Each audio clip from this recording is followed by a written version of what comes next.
사랑의 하나님, 우리 아버지, 또 우리를 한 곳에 모으셨습니다. 하나님께서 이 만남을 지키시고 유지해 주심을 믿습니다.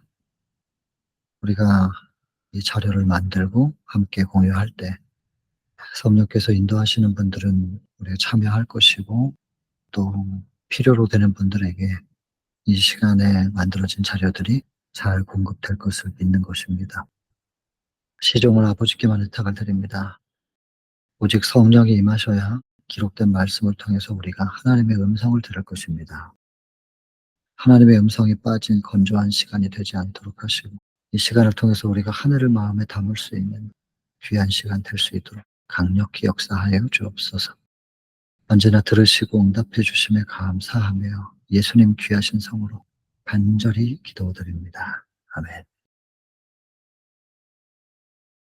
오늘은 제목 누가 가장 크냐입니다. 48장이고요. 성경절은 마태복음 17, 18, 그리고 마가복음 9장, 누가복음 9장입니다. 지난 시간에 47장 봉사했습니다. 예수님의 9 제자들이 벙어리 귀신 들린 아들을 데려온 아버지의 요청을 받고 기도했는데 귀신이 오히려 비웃었습니다. 왜 그렇게 됐었던 것인가? 그 제자들이 능력을 받았었고 귀신을 내쫓고 병자를 고치고 했었던 사람들인데, 그런데 왜 그들의 기도에 능력이 없었을까? 믿음이 없는 세대예요. 슬픈 음성으로 말씀하신 예수님의 음성, 그리고 명확하게 되어지지 못한 이유에 대해서 여쭙는 제자들의 질문에 예수님께서 답을 하십니다.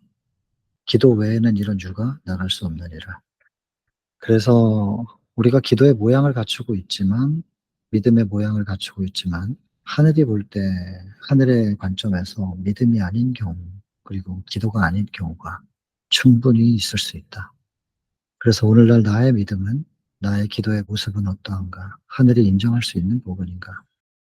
돌아보아야 될 거울이었고, 그리고 그들이 분명히 하늘의 능력의 통로였음에도 불구하고, 과거에 그랬음에도 불구하고 지금 그것이 왜 그 통로가 막혀 버렸었던 것인가? 그들이 불평불만, 그리고 부정적인 생각, 예수님에 대한 비난.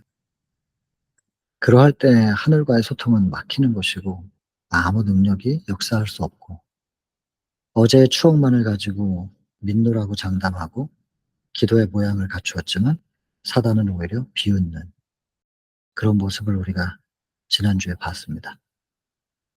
그 능력이 막히게 된 것은 불평과 불만이었는데, 불평과 불만의 계기는 왜 예수님이 세 사람만 데리고 가셨느냐.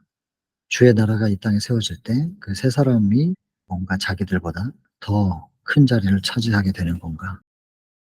누가 더 비중 있는 사람이고 누가 더 큰 사람이냐라고 하는 주제죠. 예수님께서는 믿음이 없는 세대여 라고 하시면서 탄식하고 가르치시고, 기도 외에는 이런 유가 나갈 수 없느니라 하면서 참 기도가 무엇인지를 가르쳐 주셨었습니다. 깨달을 법도 한데, 다시 길을 가는 동안에 그 제자들은 끊임없이 누가 더 크냐라고 하는 그 주제를 가지고 추측합니다. 그리고 그 주제를 가지고 대화를 하고, 그런데 이미 알아요. 이제는 이런 주제의 대화를 예수께서 들으실 때 기뻐하지 않으실 것을 아십니다. 그래서 오히려 예수님과 거리를 두고, 참 중요한 얘기입니다. 예수님과 거리를 스스로가 만들어내는 겁니다.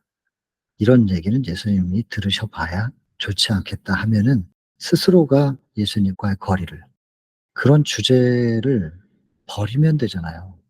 그런 대화의 주제들, 그런 대화를 하게 만드는 생각들을 안 하면 되는데, 예수께로 가까이 가면 당연히 그런 말은 못 하겠죠. 그런 생각을 할 수 없잖아요. 근데 예수님과의 거리를 스스로 만들면서 그런 생각을 하고 그런 대화를 계속 나눠요. 거울입니다. 누가 가장 크냐. 오늘 이 챕터를 통해서 또 우리의 모습을 보게 되는 것이죠. 오늘 내용 분량이 좀 많습니다. 그래서 좀 정리가 좀 필요하고 좀 빨리 진행을 하게 될 텐데요. 첫 번째 문단에서는 이동하십니다. 가버나움으로, 그리고 돌아가시면서 갈릴리에서 머무시는 동안 핵심 포인트는 제자들 가르치는 것에 비중을 두셨다. 이제 정말 시간이 얼마 남지 않았습니다. 다른 사역을 하기보다는 남겨질 제자들을 준비시키는 일을 위하여 최대한 비중을 두시고 하신다는 첫 번째 모습을 그려보겠습니다. 이동 중에 계속 제자들을 바라보고 계시는 예수님.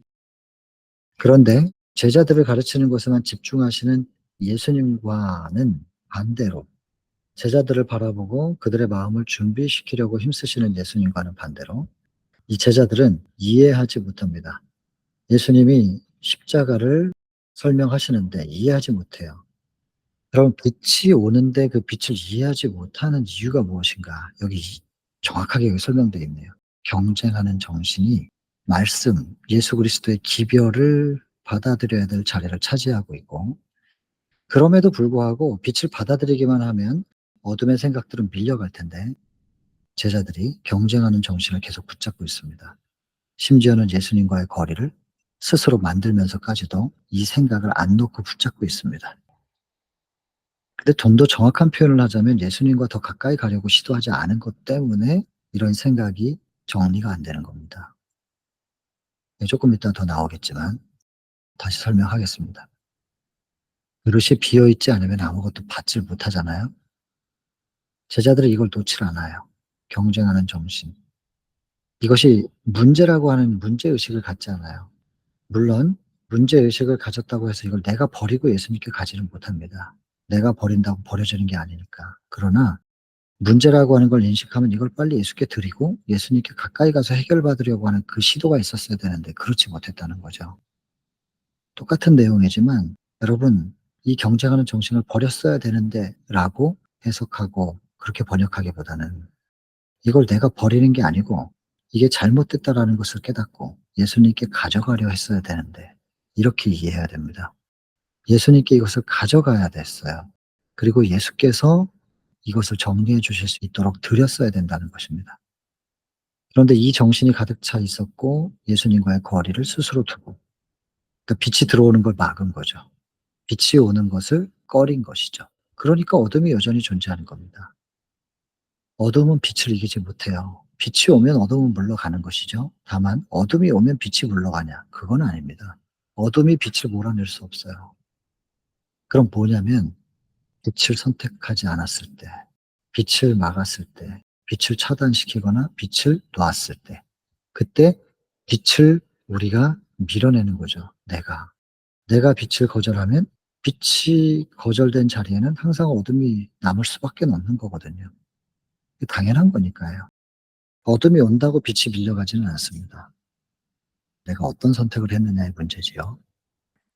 경쟁하는 정신, 이것 때문에 예수님이 하시는 말씀을 전혀 이해하지 못합니다. 그리고 이런 대화들을 한다는 것을 예수님께 숨겨야 되겠다고 생각합니다. 그래서 예수님 옆에 바짝 붙어가지 않고 일부러 거리를 스스로가 만듭니다. 결정적인 문제죠, 이거. 굉장히 중요한 부분입니다. 예수님과의 거리를 만드는 것이 무엇인가 생각해 봐야 됩니다. 그러면 예수님께서는 이것까지도 아세요. 이 친구들이 나와 거리를 만드는구나 라는 걸 아십니다. 그래서 이걸 훈계하기를 원하셨지만 그러나 예수님은 기다리십니다. 이들의 마음이 준비될 때까지, 받아들일 수 있을 때까지 그럼 기다리자. 억지로 꾸겨 넣으려고 하지는 않습니다. 안 되는 거니까. 강제로는 절대로 할 수 없는 거니까. 그래서 예수님께서 기다리십니다. 그리셔야 됩니다. 같이 걸어가는 장면, 제자들이 거리를 만드는 장면. 근데 예수님께서 그걸 다 아시고 뭔가를 하시려고 하지만 그 제자들에게로 가까이 예수님께서 가시려고 하다가 그냥 멈춰 서시고 가시던 길을 계속 갑니다. 기다리시는 거죠. 그려지시죠? 행로에 같이 걷고 있는 모습들이 그려집니다. 이러고 있을 때 이 경쟁하는 정신, 이 정신이 어떻게 표현되는지 세 가지로 나옵니다. 세 가지. 제자들의 심리, 성전세에 대한 법은, 누가 가장 크냐고 직접적으로 묻는 제자, 그리고 귀신 내쫓는 사람들이 있었는데 자기들과 뜻이 같지 않다고 해가지고 그리스도의 이름으로 귀신을 내쫓던 사람들을 못하게 만들어버리는 이 세 가지의 경우를 가지고 경쟁심, 누가 가장 크냐라고 하는 제자들의 심리 상태를 이제 드러내주는 경우가 생깁니다. 이 세 가지 경우를 한번 보겠습니다. 성전세 문제, 내용은 아실 거라고 생각하는데요. 베드로한테 와가지고 성전세 왜 안 내냐고 모두 다 의무적으로 이걸 내야 되는 상황이었는데 예수님이 성전세를 안 낸 것 때문에 기회를 포착해 가지고 "왜 안 내느냐?" 그랬더니 베드로가 그 안 내면 안 되겠거든요. 그래서 주님하고 상의도 안 하고 성급하게 "당연히 낸다. 걱정하지 말라." 이러면서 대답해 버립니다. 근데 당시에 모든 사람이 다 성전세를 낸 건 아니었습니다. 면제받은 부류가 있었는데 레위인들, 선지자들, 랍비들 "안 내도 괜찮다." 그러면 예수님은 내야 되냔 말이에요. 세금을 거절하면 성전에 대해서 불충한 것이 되고, 반면에 세금을 바치면 예수님은 선지자도 랍비도 아닌 게 돼 버리는 거죠. 근데 베드로가 이런 교활한 당시에 지도층의 생각에 대해서 헤아리지를 못합니다, 안타깝게도. 좀 더 지혜로우면 참 좋았을 텐데 그러지 못합니다. 그래서 베드로는 사실상 "우리 선생님은 내신다." 이렇게 말하는 걸 통해서 이제 거기에 그들이 파놓은 함정에 빠진 거죠. 예수님은 그거 알고 계시죠? 그래서 "시몬아 내 생각은 어떠하뇨? 세상 임금이 세금을 누구한테 받느냐? 아들에게 받냐 타인에게 받냐?" 타인이죠. "그러면 아들은 세를 안 내도 되지 않니?" "그렇죠." "그러면 나는 내야 되니?" 그 말이에요. 성전의 주인이 누군데? 우리 하나님 아버지신데, 그럼 나는 하나님의 아들인데 성전세를 내가 내야 되는 거니 안 내도 되는 거니? 당연히 안 내도 되는 건데 "그럼 너는 왜 낸다고 했니?" 이제 이렇게 되는 거죠. 베드로를 가르치는 장면이죠. 예수에게는 얼마나 더 그러하겠는가. 면세가 되는 건데 베드로 아무 말도 못합니다. 가르쳐 주시고 나서 "그러나 네가 내겠다고 했으니 내야지." 존중합니다. 또 불필요한 쟁론이나 마찰, 적대 관계를 만들 필요가 없기 때문에 내기는 내십니다. 성전세를 납부를 하시는데 그냥 내면 안 되거든요. 신성을 증명하시면서, 그래서 물고기를 잡았는데 그 물고기 입에서 돈이 나오고 그것으로 성전세를 냅니다. 베드로는 분명히 그것을 얘기했을 거예요. 그리고 다른 사람이 그걸 믿지 않는다 할지라도 베드로는 봤잖아요. 그것만으로 어쨌든 교육적인 효과는 충분히 있었습니다. 저는 이 성경절이 대단히 위로가 됐습니다. 시편 50편. 다 내 것이다. 내가 다 아는 거고 내 것이고 세계와 거기 충만한 것이 다 내 것이다. 이런 분이 우리의 하나님입니다. 하나님의 것을 하나님께서 임의대로 하실 수가 있을 것이에요. 그리스도인들이 재정을 가지고 걱정하는 것은 하나님께 수치를 돌리는 일이 될 것 같아요. 그리고 또 한편 불필요한 쟁론, 기성 질서에 대해서 쓸데없이 적대적인 입장을 취하지 말라. 부딪히지 말라는 거죠. 가급적이면 마찰을 피하라. 그리스도인들은 진리의 한 가지 원칙이라도 희생시켜서는 안 되지만 어느 때든지 할 수만 있으면 논쟁을 피해야 된다. 이런 부분들이 첫 번째 경우를 가지고 우리가 생각해 봐야 될 부분입니다. 잠깐 생각해 볼까요? 어떤 사람들이 베드로한테 와서 성전세에 대한 얘기를 했을 때 베드로가 성급하게 대답하고 예수님께 와 가지고 "성전세를 내야 되니 돈을 좀 주십시오." 예수께서 말씀하시기를 "성전세를 왜 내야 되는 것이냐? 왕이 세금을 누구에게 걷는 것이냐? 백성이냐? 타인에게냐? 자식에게냐? 타인이죠. 그럼 나는 성전세를 내야 되는 사람이냐 아니냐?" 베드로 할 말 못하는. "그러나 내라. 불필요하게 부딪힐 필요는 없다. 다만 그냥 낼 수는 없다. 공금이 있어요. 그러나 그렇게 내지 않고 물고기를 잡을 텐데 입을 벌려보면 첫 번째 잡은 물고기 입에서 돌이 나올 테니 그것으로 내라." 예수님의 방법이셨습니다. 이 모양은 우리가 그려낼 수 있습니다, 장면을. 근데 한 가지 질문. 왜 베드로가 예수님께 상의도 안 해 보고 돈을 낸다고 했을까요? 예수님을 높이려고 한 것 같으나 결국엔 누구 체면인가요? 예수님이 낮아지면 자기도 낮아지거든요. 예수님을 정말로 생각했다면 "우리 예수님이 그 돈을 왜 내야 되냐."고 이렇게 충분히 말할 수 있습니다. 베드로가 그걸 모르지 않아요. 그런데 누구를 생각하냐면 자기를 생각하는 거예요. 자기는 내야 되거든요. 그 주님이 내야 자기가 낸 게 되니까. 지금 이거 제목이 뭐겠어요? 누가 가장 크냐? 자기의 생각, 자기의 교만, 자아, 자기 체면. 지금 이게 초점이잖아요. 베드로가 왜 그렇게 성급하게 대답할 수밖에 없었는가? 자기의 체면 때문이에요. 이것이 제자들이 마음속에 깊이 가지고 있었던 첫 번째 얘기입니다. 예수께서 베드로가 이제 물고기 잡으러 간 사이에 질문하십니다. "너희들 이 노중에서 여기까지 오는 동안에 나하고 멀찌감치 떨어져서 무슨 얘기를 그렇게 했니?" 하면서 인제 말씀하시는 거예요. 제자들이 양심의 가책 때문에 아무도 대답을 못하지요. 여러분, 예수님께서 대답 못하시는 그 제자들을 바라보시면서 예수님이 자꾸 제자들의 생각을 어디로 이끌려고 하셨는지 여기 답이 있습니다. 큰 시련에 대하여 담론하게 하려고 애쓰셨다. 여러분, 이거 대단히 중요합니다. 제자들이 어떤 주제로 대화하기를 원하셨습니까? 예수께서 이 땅에서 누가 가장 크냐? 이 땅에 나라가 세워지면 누가 제일 큰 자리를 차지할 것인가? 이런 것이 그들의 대화의 주제이기를 바라지 않으셨고요. 예수님께서 바라신 대화의 주제는 시련에 대하여, 십자가에 대하여, 그 이후의 영광이니까 영광을 얻기 전에 있을 시련, 십자가에 대하여 그들이 많이 생각하고 많이 대화하고, 그래서 대화하면 대화할수록 그 십자가에 대해서 분명하게 확신을 가지고 우리가 그 십자가를 어떻게 마주대야 할 것인가, 대화하면서 마음의 준비, 각오, 이런 것들이 단단하게 되기를 바라셨던 거죠. 오늘날 우리에게는 어떨까요? 분명히 우리에게 큰 시련이 있을 것입니다. 큰 환란이 있을 겁니다. 마지막 날 사건들에 보면 소환란이 있고 그 대환란이 있을 텐데, 여러분, 이제 소환란, 대환란, 거기에 초점을 두고 그런 대화를, 그게 뭐냐면 그런 소환란, 대환란이 결국 예수님의 재림의 발걸음의 소리거든요. 그것에 대해서 계속 얘기할 때 예수님의 재림이 더 분명해지는 거죠. 이 마지막 시대에 우리의 대화의 주제가 무엇이기를 원하시는지 여기에 나와 있습니다. 큰 시련에 대하여 담론하게 하려고 애쓰셨다. 우리도 대화의 주제가 이것이어야 되겠습니다. 오늘날도. 우리가 오늘날 사람들과 만나면 무슨 대화를 나누는가 한번 생각해 보시고, 이 말씀의 거울 앞에 나를 비춰 합당하지 않으면 자꾸 죽게 들이세요. 사실 이 챕터의 결론은 이미 여러분들이 아실 거예요. 늘 매 챕터마다 결론이 똑같아요. 너무나 똑같고 너무나 뻔한 얘기를 매번 한다고 해 가지고 가볍게 여기지는 않으실 거라고 생각합니다. 그러나 구원의 도의 결론은 항상 똑같습니다. 기도해야 됩니다.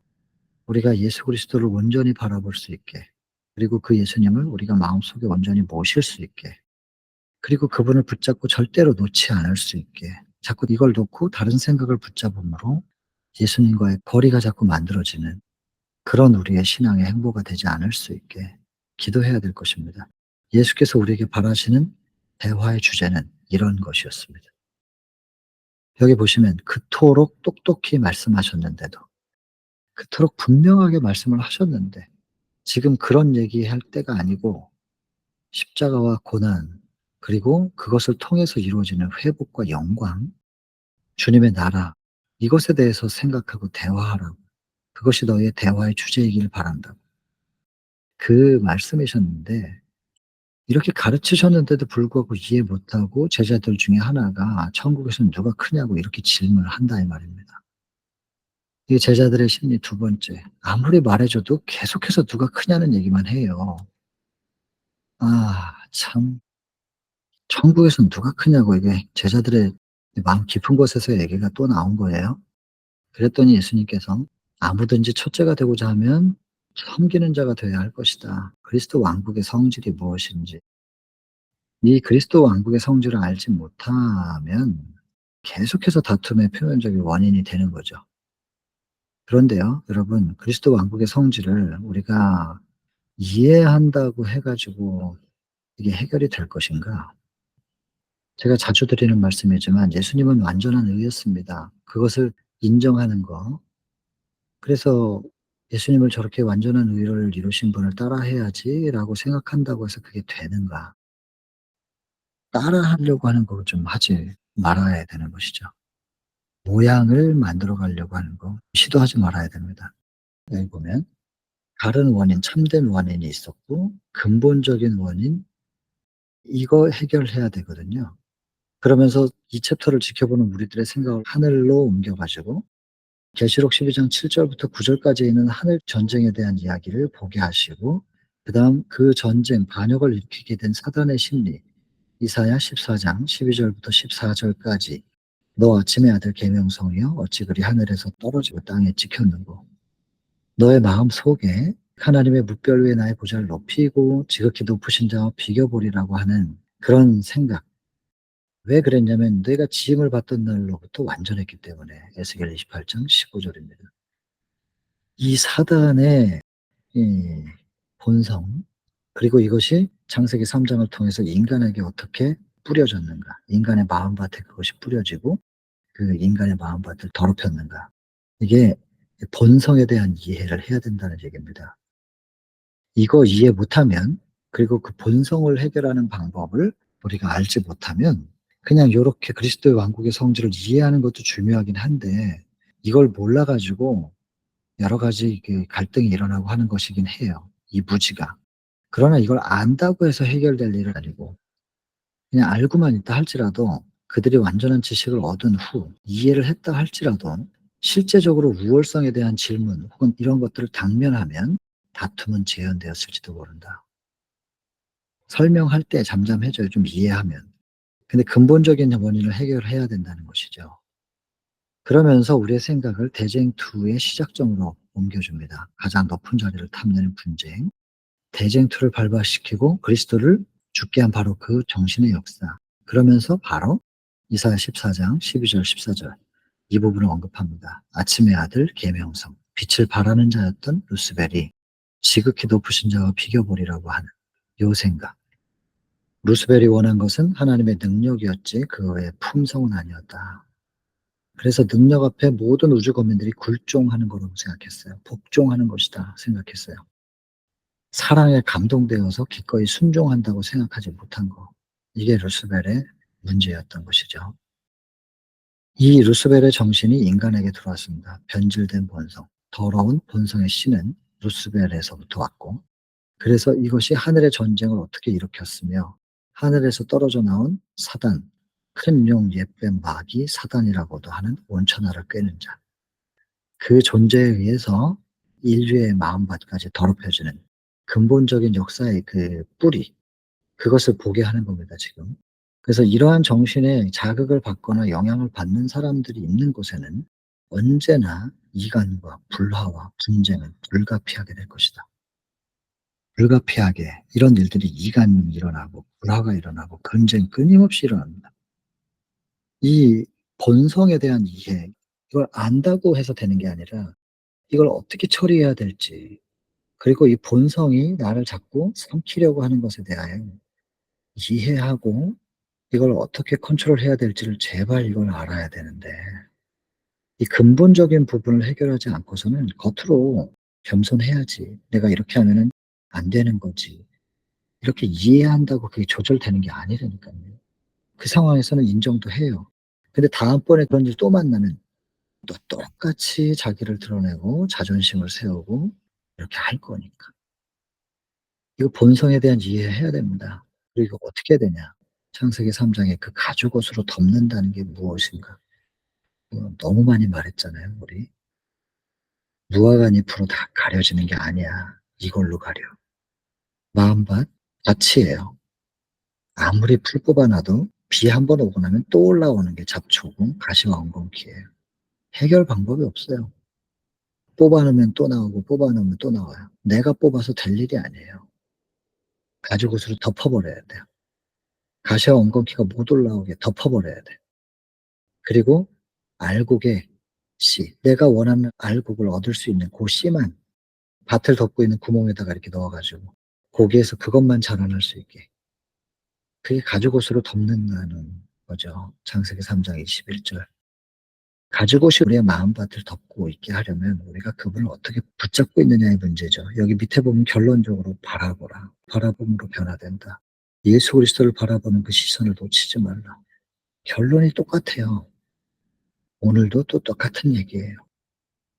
그러나 본성에 대한 이해, 그게 얼마나 무섭고 강력한 것인지에 대해서 인지 못하고 이거를 예수님께 늘 맡겨드리지 못하는 정신이 곧 겸손하지 않은 정신이에요. 감히 이거를 예수님이 내 마음밭을 덮고 있지 않을 때 조절할 수 있다고 생각하는 걸까? 혹은 가볍게 생각하고 그걸 쉽게 놔버리거나 그 집중을 못하거나 예수님께로부터 시선을 돌리거나 하는 순간 강력하게 올라옵니다, 가시와 엉겅퀴가. 이해하는 게 1번이긴 하지만 이해한다고 되는 게 아니라 이 본성을 어떻게 조절할 것인지, 가죽옷을 어떻게 내가 붙잡고 있어야 되는 것인지, 이 본성 문제를 이 땅에서 하나님께서 어디까지 허락하셨는지를 분명히 이해하고 방법을 주셨으니까 그걸 붙잡아야 됩니다, 그 방법을. 여기에 대해서 긴장감을 가지고 있지 못한 사람. 그런 사람들은 사단의 정신에 자꾸 자극을 받거든요. 그냥 아주 가볍게 살짝만 건드려도 가시가 확 올라올 거예요. 이렇게 대쟁투적인 의식을 명확하게 가지고 있지 못하는 자들이 어떤 조직, 어떤 교회, 어떤 단체, 어떤 무리 가운데 있다면 이간이 자꾸 생겨요. 불화가 생겨요. 분쟁이 생겨요. 이건 불가피한 일이에요. 여러분, 나를 통해서 이런 일이 벌어지지 않는지 생각해 봐야 될 것입니다. 머릿속에 자꾸 다른 사람 떠올리는 일이 아니라 나를 통해 이런 일이 벌어지지 않는가? 내가 사단의 통로의 역할을 하지 않는가? 처절하게 생각하고 혹시라도 나를 통해 그런 일이 있었다면 얼마나 회개해야 될 일일까요? 이런 자극을 받는 사람들은요, 자꾸 사람의 가치를 예수님의 피의 가치로 보지 않고 이렇게 한대요. 자기를 가로막으면 장애물이에요.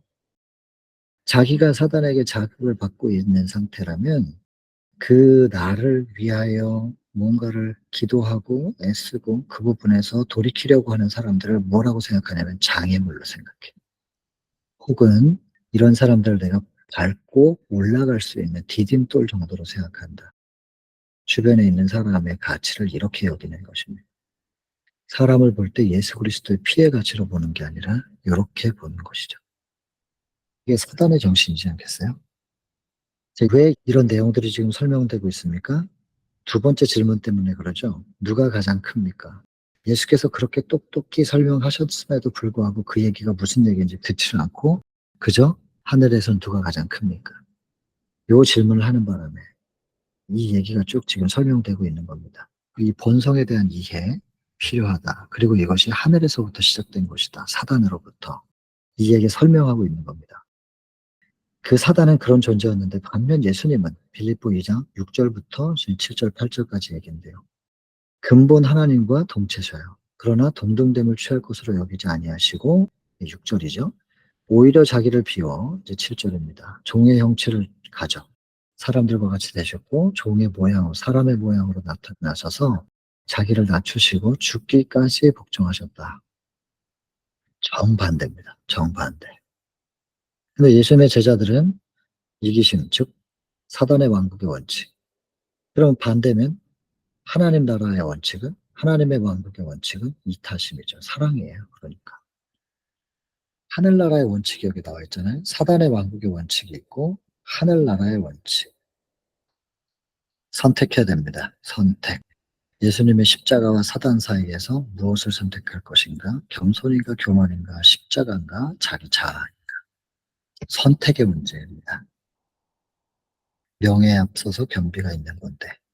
계속 이제 이 질문에 대한 대답. 하늘의 천사들은 자기를 높이려고 하지 않고 영혼을 구원하고자 힘쓰는 자에게 협력할 수 있다. 여러분, 천사들의 협력을 받기 위해서는 여기에 있어야 될 겁니다. 영혼 구원. 자기를 높이려고 하지 않고 영혼을 구원하고자 힘쓰는 자에게 협력한다 그랬으니까 여기 보시면 천사들이 어떤 사람과 협력할 수 있는가? 필요를 절실히 느끼고 간구하는 자. 이런 자에게 성령께서 예수를 볼 수 있게 하신다 그랬어요. 성령의 역할은 예수님을 볼 수 있게 함이고 우리가 예수님을 성령에 의해서 볼 수 있게 되면 바라봄으로 변화되는 우리는 계속 예수님을 바라봄으로 예수님과 같이 변화될 것입니다. 이거 우리가 다 아는 내용인데 참 쉽게 잊어버리고 쉽게 소홀하게 되는 혹은 등한히 하게 되는 그런 내용이잖아요. 근데 구원의 도는 새롭게 매번 새로운 걸 공부하고 새로운 걸 기억하고 암기해야 되고 그런 게 아니고 똑같은 얘기를 계속해서 반복합니다. 이렇게 많이 반복하는데도 잊어버린다면 우리 나중에 핑계할 수 없을 것입니다. 지금 간절하게 호소하고 계시는 거거든요. 근데 반대로 자기를 높이고 자기 자신이 성공하려면 이 사업이 성공하려면 이 기관이 잘 되려면 내가 꼭 필요한 존재야. 나 없으면 안 될걸? 이런 생각을 하는 이렇게 생각하고 있는 사람들을 주께서는 제쳐놓으신다. 그리고 내가 사람에게 의지해서 성공과 실패를 하는 그런 사업하는 존재가 아니라는 거. 사람에게 의존하지 않으신다는 것을 분명히 말하시는 것이죠. 예수님의 제자들은 그리스도와 나라의 성질에 대한 교훈을 받았는데요. 그것으로 넉넉지가 않았습니다. 그것으로 넉넉한 게 아니고 마음의 변화가 일어났어야 되는 거죠. 이 변화가 일어나려면 아까 말씀드린 대로 본성에 대한 이해를 하고, 본성에 의한 자꾸 자극을 받는 내 자신이 본성의 자극으로 가시와 원근기가 계속 우리 마음을 채우니까 이걸 어떻게 조절해야 될지 알려주신 방법대로 가지고서를 딱 보면 이것을 통해서 본성이 제어되고 마음의 변화가 일어나는, 그래서 표현도 달라지는 거죠. 이걸 경험으로 알아야 된다는 얘기죠. 이 얘기도 많이 한 얘기입니다. 그런 경험을 할 수 있는 사람들은 실제로 어린아이 같다는 거죠. 하늘의 위대한 특성. 그 뭐냐 하면 단순함이래요. 자기 부정이래요. 그리고 사랑이래요. 신뢰하는, 믿는 사람. 주변에 이런 특징을 가진 사람들이 좀 떠오르더라고요. 참 단순하고 자기 자신 겸손한 사람이죠. 자기를 부정한다는 거. 단순하고 겸손하고 예수님을 참 사랑하는 사람들이 있더라고요. 주변에 이 특성들을 보니까 저도 모르게 읽어 나가면서 '아, 누가 이런 사람이겠구나.' 이런 게 탁 떠오르는 거예요. 사람 속에 이런 특성이 나타날 수가 있네요. 저도 좀 이렇게 단순해지면 좋겠고 '이렇게 됐으면 좋겠다.' 이런 생각을 하면서 기도하게 되었는데, 이것이 하늘이 볼 때 가장 위대한 특성들이랍니다. 근데 이게 어린아이 같은 특성이라는 거죠. 이렇게 되기 위해서는 단순하게 성령 강구하고 말씀 섭취하고, 제가 왜 섭취라는 단어를 썼는지 아시죠? 41장 때문에 그렇습니다. 시대성경 41장 이후 먹어라. 먹으면 된다. 소화 흡수는 내가 하는 거야. 세포에 힘을 전달하는 건 내가 하는 거니까 너희들은 그냥 먹기만 해. 그게 하나님의 일이야. 그게 내 살과 피를 먹는다는 뜻이야. 그것이 예수를 바라본다는 것이야. 그게 믿음의 의야. 다 제가 지금 말씀드린 건 41장에서 반복된 얘기잖아요. 섭취. 하나님의 나라의 특징에 대해서 말씀하시고, 사람을 바라볼 때 모든 사람이 피로 사심받은 영혼의 자격으로. 그래서 사람을 평가하는 기준이요. 부하냐, 가난하냐, 많이 배웠냐, 못 배웠냐, 계급이 어떠냐, 명성이 있는 사람이냐, 이런 걸로 판단하지 않고 그리스도의 피의 가치를 가지고 있는 사람, 이것으로 판단한다는 거죠. 겉보기에는 허름해도, 그리고 십자가 한 편의 강도같이 보여도 저 사람 역시도 지금 호흡이 끊어지지 않았다면 구원받을 수 있는 기회가 여전히 주어진 그리스도의 피로 사신 영혼이다. 그렇게 보면 가치가 있는 것이죠. 우리가 사람을 어떤 기준으로 바라보는가. 그래서 누가 가장 크냐. 이런 사람들이 크죠. 이렇게 위대한 특성을 가진 사람들이 큰 것이고, 아무리 하찮게 여겨지는 사람이라 할지라도 그리스도의 피의 가치로 보면 하찮게 보여지는 거는 죄의 눈으로 봐서 그렇지, 인간적으로 봐서 그렇지 하찮은 사람은 하나도 없습니다. 이 땅에서. 지금 호흡하고 있다면 하찮은 사람은 없는 것이지요. 관점이 많이 달라져야 되지 않겠어요? 모르는 거 아니잖아요. 근데 이거 아시면서도 자꾸 어떤 사람을 보면 그냥 하찮게 보이고요. 무시해도 될 것처럼 보인다니까요. 회개해야 될 일이잖아요. 많이 회개해야 되죠.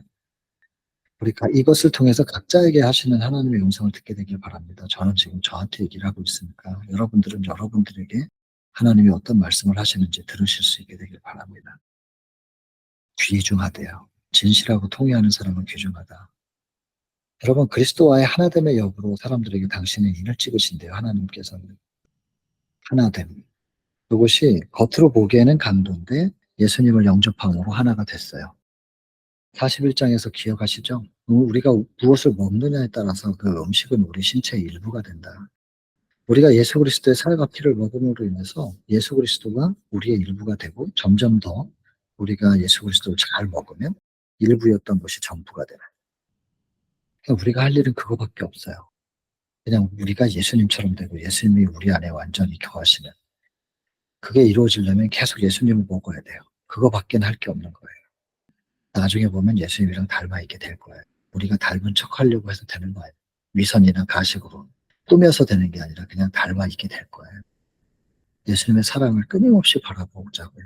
계속 그분의 사랑을 생각하고 붙잡고 바라보고, 굳이 기도한다면 예수님의 모습으로 물들게 해주세요.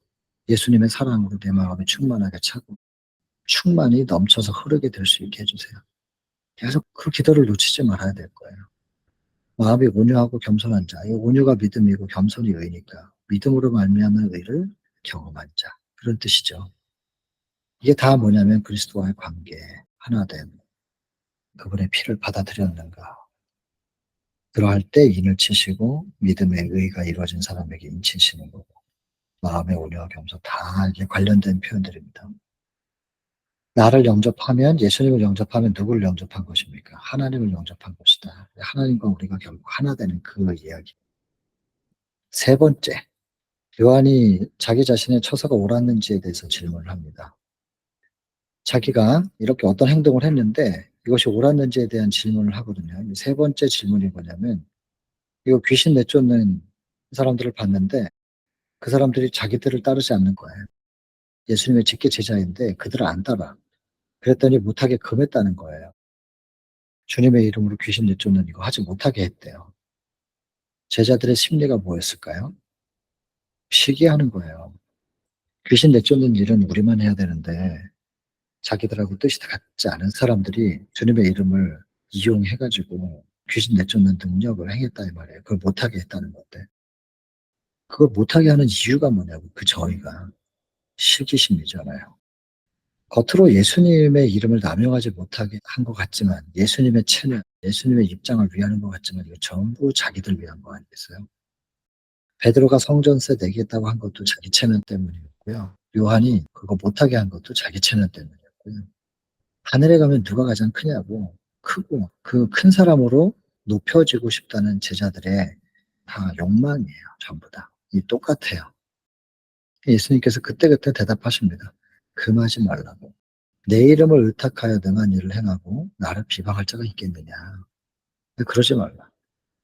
그러면서 이 부분에 대해서 상세히 설명을 해나가는 얘기. 세 번째 요한의 질문에 대해서 예수께서 이 챕터에서 설명하는 분량이 좀 큽니다. 편협한 생각, 배타적인 정신. 어떤 사람이 우리 개인의 생각이나 의견에 일치하게 행하지 않는다는 사실. 이것이 하나님을 위하여 일하지 못하게 하는 우리의 행위를 정당화시키지는 못할 것이다. 그러면 나와 생각, 의견 일치하지 않아도 하나님의 일을 못하게 하는 것은 하나님의 뜻이 아니다. 왜냐하면 그 사람들이 나하고 생각이 좀 다르고 의견이 일치하지 않는다고 해서 하나님께서 그들을 기뻐하지 않으시는 건 아니니까. 판단은 우리의 몫이 아닌 것입니다. 그들의 중심이 겉으로야 뭐 어떻든 간에 조금 뭐 틀린 것 같다고 해도, 그래서 그들을 낙담시킨다면 여기 밑에 보니까요, 영혼을 잃어버릴 수도 있다는 거예요. 근데 이렇게 영혼들을 낙담시키는 사람들에게 예수께서 뭐라 하시냐면, 그냥 무거운 맷돌 있잖아요. 맷돌 메고 바다로 들어가라고. 그러니까 헤엄을 잘 쳐도 맷돌을 메고 있는데 물에 뜨기가 좀 어렵지 않겠어요? 이게 무슨 얘기예요? 그냥 구원 얻길 생각하지 마라. 그냥 죽어라. 그 말이에요. 굉장히 강력한 표현입니다. 손이 범죄하냐? 찍어버려. 발이 범죄하냐? 찍어버려. 한 손으로 하늘 가는 게 차라리다. 두 손으로 이 땅에 사는 것보다. 한 발로 하늘 가는 게 더 낫지 않겠냐? 두 발로 이 땅에 사는 것보다. 지옥에 던지는 것보다. 이런 표현. 더 이상 강렬할 수 없는, 이보다 더 강렬할 수 없는 표현을 하신다니까요. 왜요? 왜 이렇게 강력하게 표현해요? 아직 서툴지만 믿어보겠다는 사람을 실족하게 하고 그런 사람을 구원에서 떨어지게 만드는 역할을 한다면, 예수 그리스도께서 그런 사람을 위하여 피 흘리신 것이고 신의 목숨을 버리신 건데 그 예수님의 그 희생을 허지로 돌리는 겁니다. 허무하게 만들어 수포로 돌아가게 만드는 거니까. 그러고도 어떻게 구원받기를 바라겠냐는 거예요. 예수님의 희생이 무한한 것이었다면 그것을 아무것도 아닌 것처럼 만들어버린 너는 구원받기를 생각하지 말라는 거야. 그러니까 이렇게 강렬하게 표현하는 것입니다. 그러면서 이렇게 말씀하시잖아요. 우리 주께서는 당신을 섬기노라고 하면서 당신의 품성을 그릇되게 나타내는 자들 말미암아 수치를 당하신다. 가만히란 좀 있어주면 좋겠는데 하나님의 품성을 잘못 나타내면서, 근데 굉장히 많이 나서고 주님을 잘 알고 열정적인 것처럼 하는데 하나님의 품성을 다르게 나타내는 거예요. 이 수치를 당하신대요. 수치를. 이런 표현들이 좀 있어요. 초기 문집에도 준비되지 않은 선교사를 선교지로 보내는 것에 대하여 교회들이여 신중하라. 준비되지 못한 선교사가 선교지로 가므로 하나님께서 온 우주 앞에 수치를 당하신다. 이런 표현들. 몸소리 쳐지죠. 두렵고 떨림으로 읽어진단 말이야. 그런 표현들. 내가 혹시 하나님을 수치스럽게 만들진 않는가? 이게 실족시키지 말라는 거예요. 영혼들을 실망시키지 말라. 낙담하게 하지 말라는 거예요. 신중하게 생각하고 섬세하게 배려해라. 그런 뜻이란 말이죠. 욕돌리는 습관이나 행습, 영원한 의의 원칙 어기는 한 가지라도 마음에 품고 있으면은 그것 때문에 다 이렇게 전체가 절약되고 사람들을 잘못 인도하게 넉넉하다. 몸을 죽음에서 구하기 위하여 발이나 손을 절단하거나 심지어 눈을 빼버리는 일이 있거든. 하물며 영혼을 죽음에 이르게 하는 죄를 벌이기 위하여 얼마나 힘써야 될 것인가. 여러분 제가 옆에다 썼습니다. 빛이 오면 어둠은 밀려가니까 예수께서 임하시면 죄는 밀려가는 겁니다. 근데 반대로 어둠이 오면 빛이 밀려가는 거냐? 그건 아닙니다. 왜 내가 자꾸 어두운 건가? 왜 자꾸 사단이 내 안에 들어와서 그런가? 아닙니다.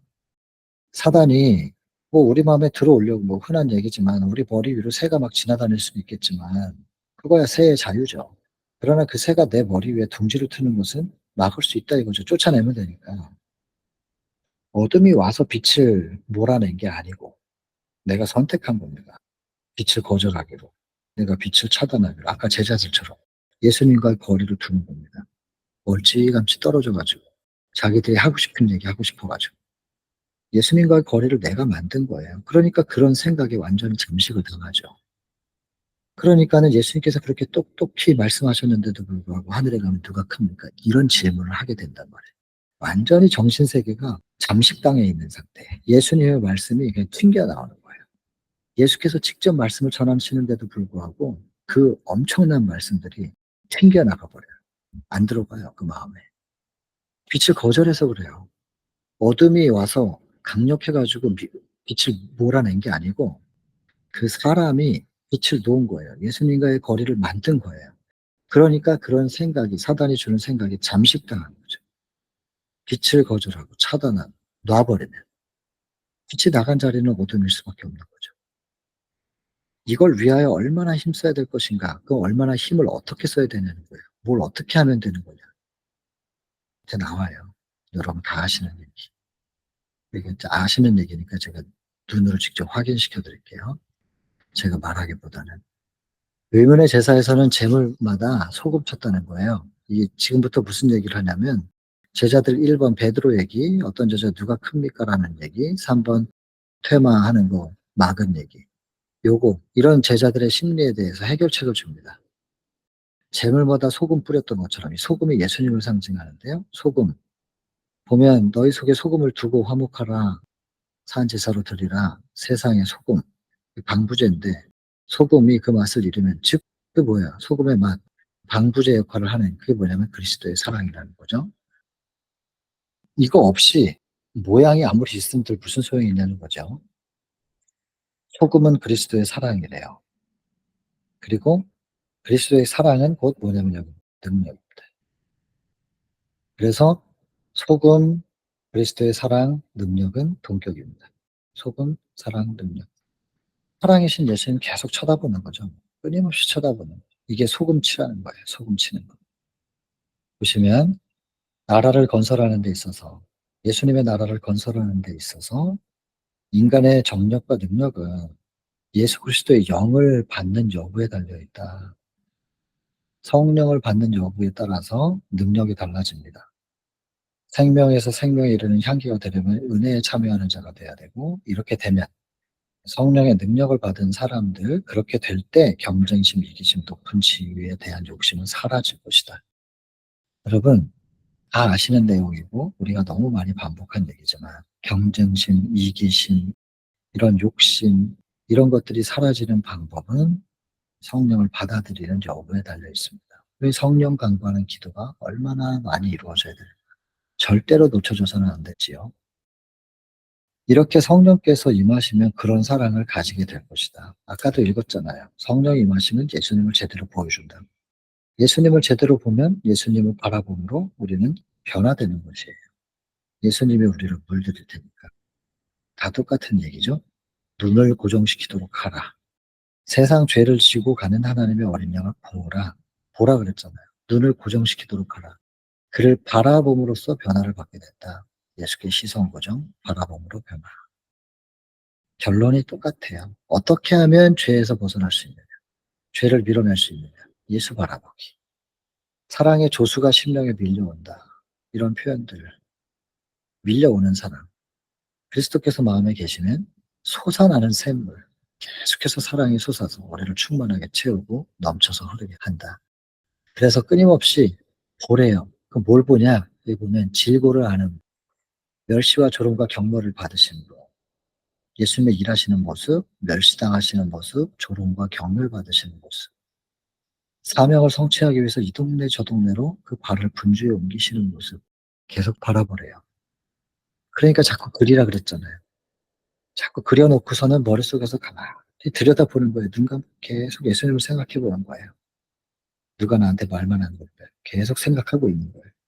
겟세마네 동산에서 피땀 흘리시고 십자가상에서 고뇌의 죽음을 당하시는 그런 광경을 보라는 거예요. 자꾸 보라는 거예요. 그리고 알게 될 때. 근데 이거 보라는 건데 성령이 임하시면 볼 수 있게 해주신다 그랬잖아요. 그러니까 성령을 꼭 구하시고, 그리고 말씀을 통해서 예수님을 자꾸 바라보고 알게 되면 자아를 인정받기를 요구하지 않을 것이다. 십자가를 바라보면서 자존심을 세울 수는 없는 거거든요. 자꾸 자존심을 세운다는 건 십자가 안 보고 있다는 뜻이고, 예수님과의 거리를 내가 만들었다는 것이고, 그냥 보면 알죠. 아, 저 사람 지금 예수님이랑 같이 있지 않구나. 그러니까 예수님과 같이 있지 않은 사람이 우리를 자꾸 괴롭게 하면 밑에 보면 나옵니다. 같이 대응해서 화를 낼 일이 아니고 불쌍히 여겨야 되는 것이고, 그 사람이 다시 예수님과 연결될 수 있도록 회복을 위하여 우리가 무엇을 할 것인지를 생각해야 된다는 것이죠. 밑에서 나오니까 다시 한번 확인해 볼게요. 그러면서 심지어 그래요. 누가 예수님과 분리된 상태에서 당신에게 뭘 잘못했으면 그것 때문에 혹시라도 관계에 문제가 생겼으면 그 사람이 먼저 사과하기를 기다리지 말라. 가서 사과하고 가서 어떻게든 잘 지내려고 노력하라는 얘기 아니겠어요? 예수 그리스도의 음성입니다. 저한테 주시는 음성. 여러분들에게는 혹시 이런 경우가 있으시면 주의 음성 들으시게 되기를 바랍니다. 예수님 바라볼 때 결국 다 이렇게 될 것이다. 지금 이제 1, 2, 3 제자들의 질문에 대한 마무리를 지으면서 이 챕터가 끝나는 겁니다. 구성이 그렇습니다. 처음에 첫 문단은 뭐였습니까? 이동하시면서 오직 제자 훈련에만 집중하고 계셨다는 게 첫 번째 문단. 두 번째 문단은 제자들이 자꾸 무슨 주제를 가지고 대화를 나누고 있는지 예수님과의 거리를 만들면서, 예수님은 같이 걸으시면서 끊임없이 마지막 고난의 시기에 대한 그것을 인식시키려고 하고 자꾸 그 말씀을 거듭 반복하시는데도 불구하고 받아들이지 않는 거, 이해하려고 하지 않는 거. 이해하려 하지 않으니까 이해가 안 되죠.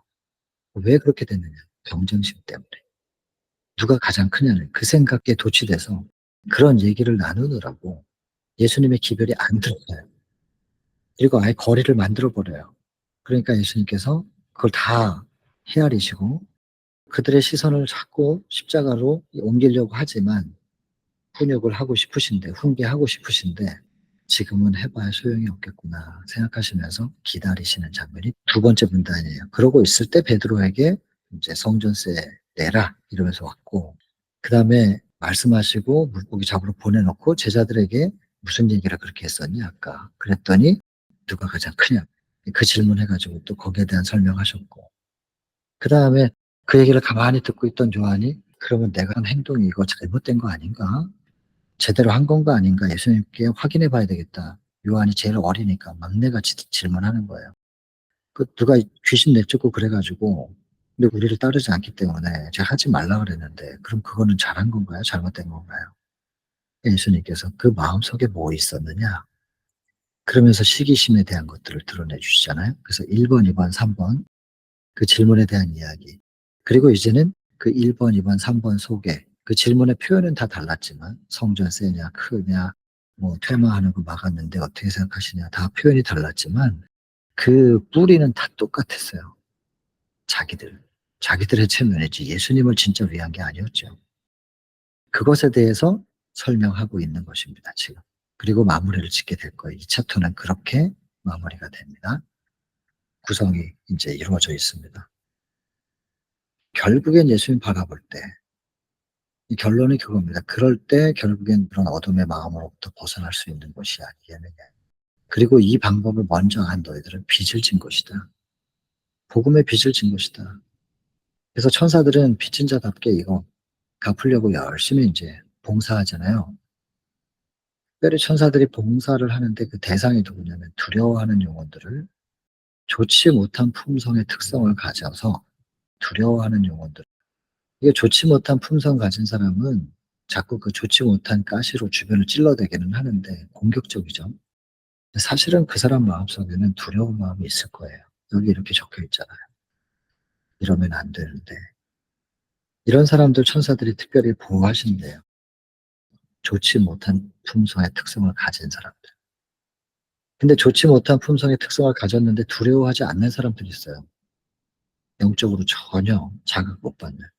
이런 사람들은 천사들이 같이 하기 좀 어렵겠지만 좋지 못한 품성을 가져서 두려워한다는 얘기는 자기를 어느 정도는 보고 있는 사람들이죠. 이런 사람들 도와주려고, 보호해 주려고 천사들이 가까이 있는 것이죠. 천사들은 언제나 자기를 가장 필요로 하는 곳에 있다. 이 필요로 한다, 필요로 하는 곳에 있다는 이 표현을 보면 두려워한다는 표현이에요. 내가 품성이 좋지 못해 가지고 천사들이 필요해요. 나는 도움이 필요해요. 이 품성을 어떻게 내가 스스로 할 수가 없어요. 이거 좀 도와주세요라고 하면서 두려워하는 영혼들 가까이 있는 거죠. 그들은 자아에 맞서 치열한 투쟁을 해요. 자꾸 지지만 그래도 투쟁하는 사람들이에요. 그리고 또 매우 절망적인 환경에 처한 사람들도 있거든요. 자기 힘으로 극복할 수 없는 환경적 한계. 천사들이 그런 사람들과 함께하는데 천사들이 이런 사람들과 함께하는 그런 사역을 할 때 참된 제자들은 거기에 협력해야 된다. 그러면 우리는 천사들이 어떤 사람들이랑 같이 있는지를 알아야 거기 옆에 갈 거 아니에요. 근데 우리는 좋지 못한 품성의 특성을 가진 사람들 보면 가까이 가기 싫거든요. 죄송합니다. 우리라고 해서. 제가 그래요, 제가. 근데 가까이 가야 되는데 천사들이 그들과 함께 있기 때문에 참된 제자라면 여길 가야 돼요, 여기. 좋지 못한 품성을 가진 사람들. 품성의 특성을 가진 이런 사람들 옆에 우리가 가야 돼요. 협력해야 되는데. 여기 가면 인제 천사들이랑 협력해서 그들을 위해서 뭔가 할 수 있겠죠. 이 작은 자 중에 하나가 정복당하여서 그대에게 잘못을 행할 때 사단에게 정복당한 사람이 막 공격하죠. 화내고 자극하고. 그래서 저한테 잘못을 해요. 그러면 같이 화내고 있으면 똑같은 사람이고 그를 회복시키기 위해서 힘쓰는 것이 우리가 할 일이래요. 여러분 이렇게 하셨어요? 어떤 사람이 사단에게 정복당해 가지고 막 나한테 잘못을 해요. 그러면 그 사람을 회복시키기 위해서 힘써 보셨냐고요. 이게 참 그래서 별표를 그냥 마구마구 쳤습니다. 그가 먼저 화해하려고 힘쓸 때까지 기다리지 말라. 여러분 이 말씀을 지금 나에게 주시는 말씀이구나 이렇게 여겨지시는 분들 계십니까? 저는 이 챕터를 준비하면서 전에 이 시대소망을 뭐 많이 봤겠죠 제가. 볼 때마다 저한테 주시는 음성이 달라요. 이번엔 저한테 이것을 별표를 많이 치게 하시는 것은 이 음성을 듣게 하신 것이죠. 하나님께서 승리하실 거라고 믿습니다. 제가 이걸 하나님의 음성으로 들었기 때문에. 여러분들은 어떠신가요? 하나님의 음성을 듣게 되시길 바랍니다. 매 영감의 글을 통하여. 모두에게 주시는 음성이 다르겠지만 음성을 꼭 듣게 되시길 바랍니다. 그리고 그 음성 앞에 굴복하면 하나님 승리하실 거예요. 잃은 양 소중히 여기시는 하나님의 이야기 다 아시죠? 한 영혼, 잃은 양 한 마리를 위해서. 그리고 그런 사람들을 어떻게 권고해야 될지를 지금 설명하고 있는데 그 사람의 실수를 폭로하지 말라. 우리가 흔하게 하는 일이에요. 이거 폭로하는 거. 그것 때문에 그 사람이 그걸 또 듣게 되면 모욕감을 느끼죠. 그러니까 그 사람 예수의 이름을 부르는 자의 죄. 이게 예수님 이름을 부르다가도 실수할 수 있거든요. 죄 지을 수도 있고. 그런 것들을 공개하지 말라는 거예요. 주변 사람에게 막 퍼뜨리고 그러지 말라는 거예요. 이렇게 하면 예수님께 욕을 돌리는 거라는 거죠. 그러니까 예를 들어 목사님이 무슨 죄를 지었다. 그럼 사람들이 뭐라 그랬어요? 예수 믿는 자가, 목사라는 자가. 이러면서 다 욕한단 말이에요. 결국엔 그 사람 욕하는 것 같아도 전부 그게 예수님께 욕이 돌아간단 말이에요. 그러니까 그 사람은 좀 진짜 잘못했다 할지라도 혹시라도 예수님께 수치가 될까 봐 자꾸 퍼뜨리지 말라는 거예요, 그 사람의 죄나 실수를. 이런 지침들 좀 기억해 둘 만하지 않습니까? 흔하게 실수할 수 있는데 우리도. 종종 실수한 자에게 진리를 분명히 말해 줘야 돼요. 진리를 말해 주고 그가 회복될 수 있게 도와줘야 되는데 그렇게 안 하고 뒤에서 수근수근하면서 안 좋은 얘기만 퍼뜨린단 말이에요. 자꾸 옮기고. 근데 말 옮기면 점점 더 불어나잖아요, 그거.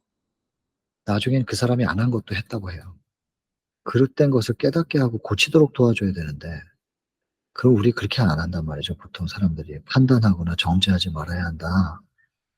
그러면서 그런 거 정죄하면서 자기는 안 그렇다고 자기의 의는 세우고.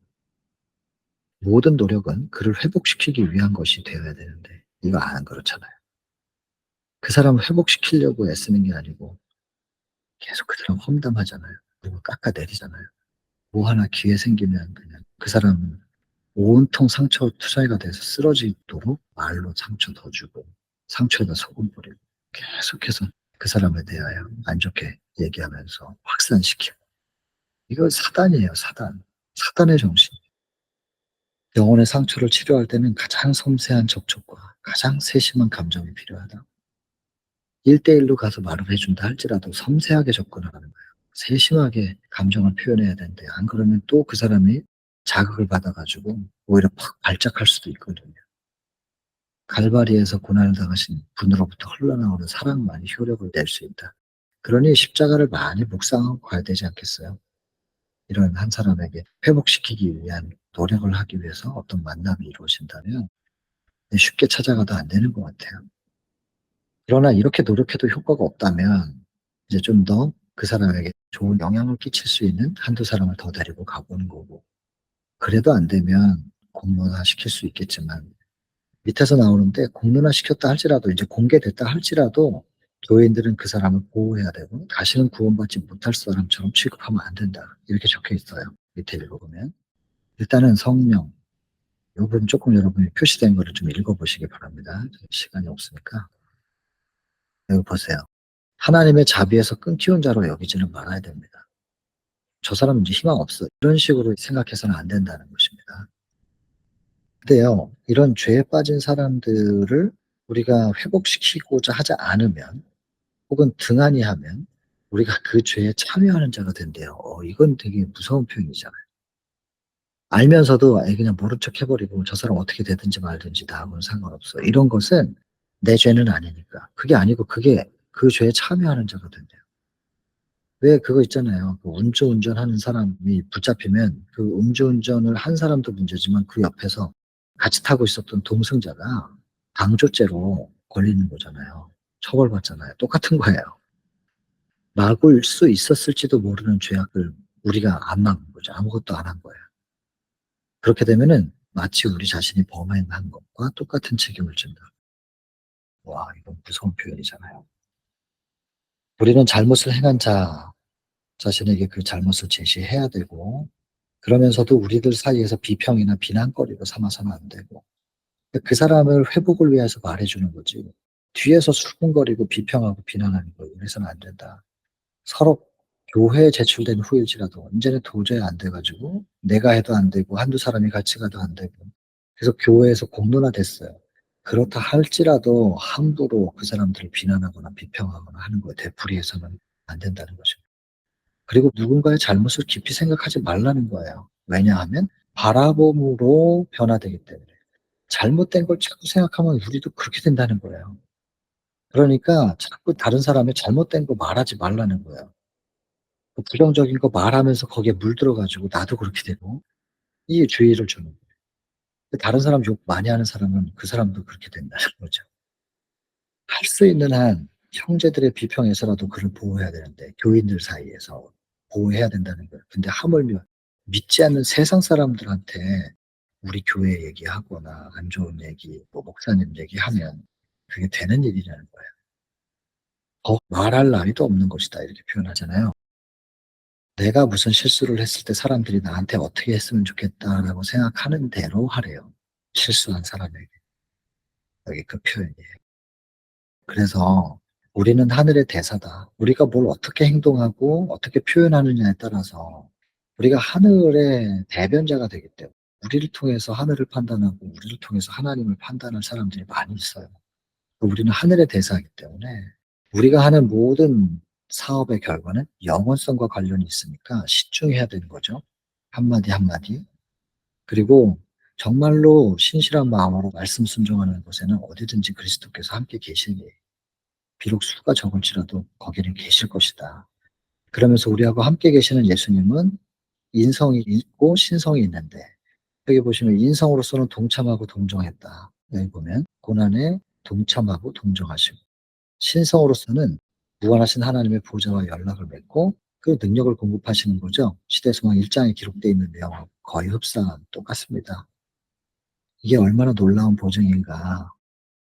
그러니까 우리가 예수님과 함께 있는 사람으로서 예수님이 나를 지켜본다고 생각하고 표현해야 되지 않겠느냐는 거죠.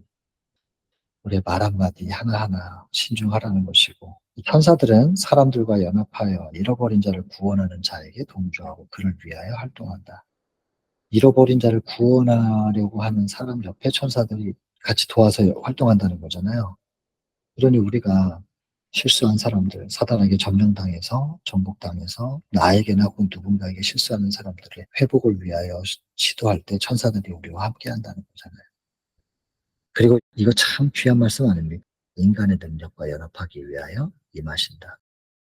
한 영혼을 그리스도께로 인도하려고 하는 그런 사람의 능력과 연합하기 위하여 임하신대요. 하늘의 모든 능력이. 여러분, 하늘의 모든 능력과 함께 할 수 있는, 모든 능력이 임할 수 있는 그런 자리에 내가 있고 내가 그런 사람이었으면 얼마나 좋을까요? 여러분, 영혼 구원을 위하여 우리가 할 수 있는 모든 것, 내가 왜 사느냐, 왜 숨쉬고 왜 밥을 먹느냐, 영혼 구원을 위하여. 무엇을 하든 영혼 구원을 위하여 나는 산다. 여기에 집중해서 성령을 구하고 말씀이신 예수 그리스도 마음속에 모시고 그렇게 영의 양식을 먹고 얻은 힘이 있으면 영혼 구원을 위해서만 발산하려고 한다면 참 안전한 삶을 살 수 있을 거라고 생각합니다. 풍년동화 같은 요즘이지만 잠잠하라 고요하라처럼 내 주변은 그렇게 하나님께서 완전히 장악한 상태에서 우리가 걸어나갈 수 있지 않을까 그런 생각을 해봅니다. 누가 가장 크냐?